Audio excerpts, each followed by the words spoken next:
Bonjour à toutes et à tous, bienvenue dans cette flash d'information et nous démarrons avec l'inauguration du Stade du Sénégal ce mardi 22 février à Diamniadio. Ce bijou à l'anglais sans piste d'athlétisme d'une capacité de 50 000 places a environ coûté 155 milliards de francs CFA et a été construit pour les besoins des Jeux olympiques de jeunesse que Dakar va abriter en 2026, situé à côté du stade de basket Dakar Arena, l'une des plus grandes arènes de basket en Afrique. Elle portera le nom de l'ancien président de la République, Abdoulaye Wade. Ce dernier tient tout d'abord à féliciter à travers une lettre adressée la semaine dernière le président Macky Sall pour cette réalisation et à dire combien il est honoré pour ce geste et cette marque de reconnaissance qu'il accepte.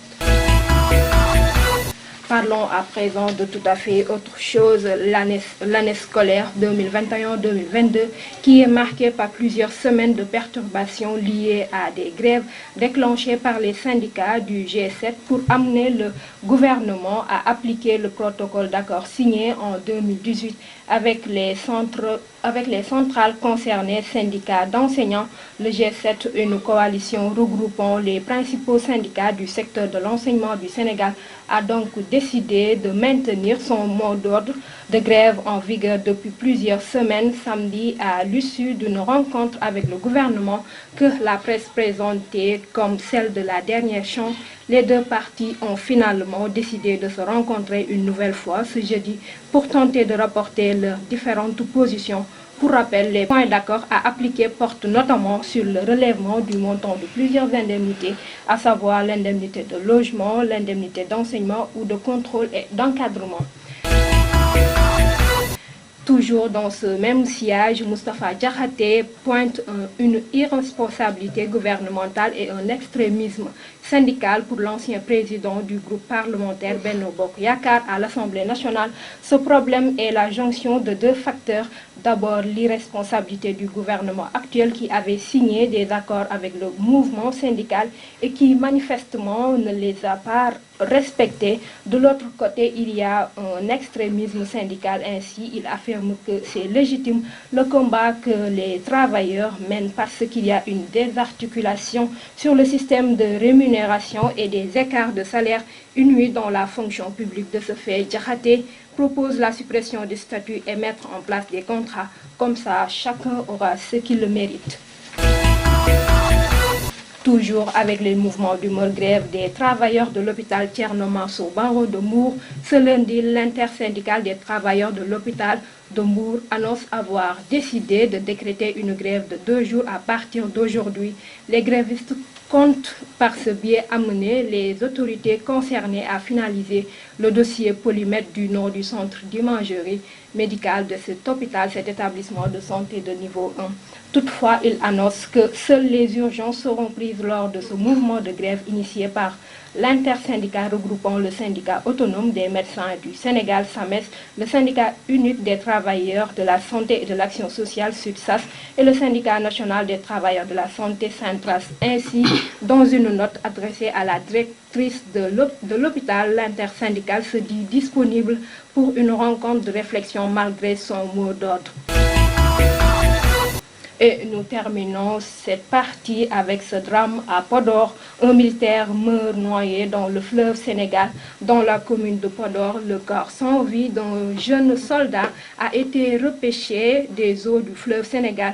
L'information a été confirmée par des autorités médicales, mais pour le moment, aucune information sur les conditions dans lesquelles le jeune soldat s'est noyé ne sont disponibles. Sa dépouille a été transférée au centre de santé de Podor. La victime était en service au camp militaire Abdou Karim Sy de Podor et faisait partie de la compagnie des fusilleurs voltigeurs.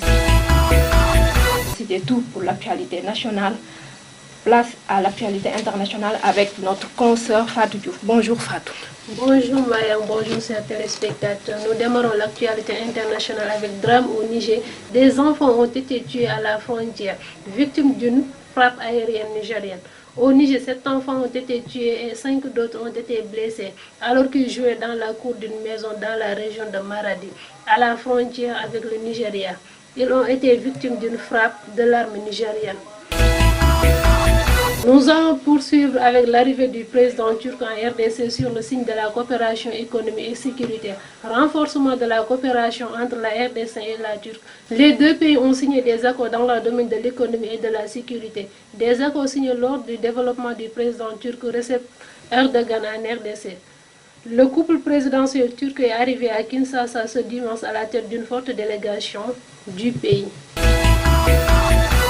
Nous allons terminer au Soudan avec la manifestation anti-putsch le jour de l'arrivée d'un émissaire de l'ONU. Des milliers de Soudanais ont manifesté ce dimanche après-midi contre le coup d'État du général Abdel al-Burhan. À Khartoum, les cortèges qui se dirigeaient vers le palais présidentiel ont été refoulés par des tirs de grenades lacrymogènes lancés par les forces de l'ordre.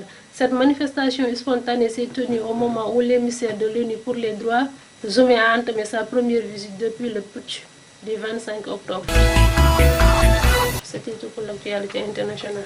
Merci à vous Fatou Diouf pour cette belle page internationale et nous poursuivons avec l'actualité sportive.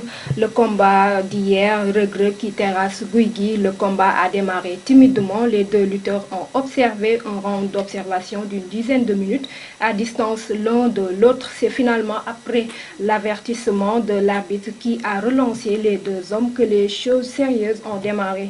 Au corps à corps, Gouye Gui et Reug Reug se sont rendus coup pour coup et en un éclair, le pensionnaire de l'écurie Thiaroye-sur-Mer a effectué un croche-pied à son adversaire qui s'écroule. Autre fait à noter, les nouvelles dispositions du CNG de lutte pour lutter contre les fins tardives des combats semblent avoir porté le fruit. C'était tout pour l'actualité nationale, internationale, sportive de ce lundi 21 février. Nous vous donnons rendez-vous demain, Inch'Allah, pour un autre numéro de Info Matin sur Oxy 7 TV.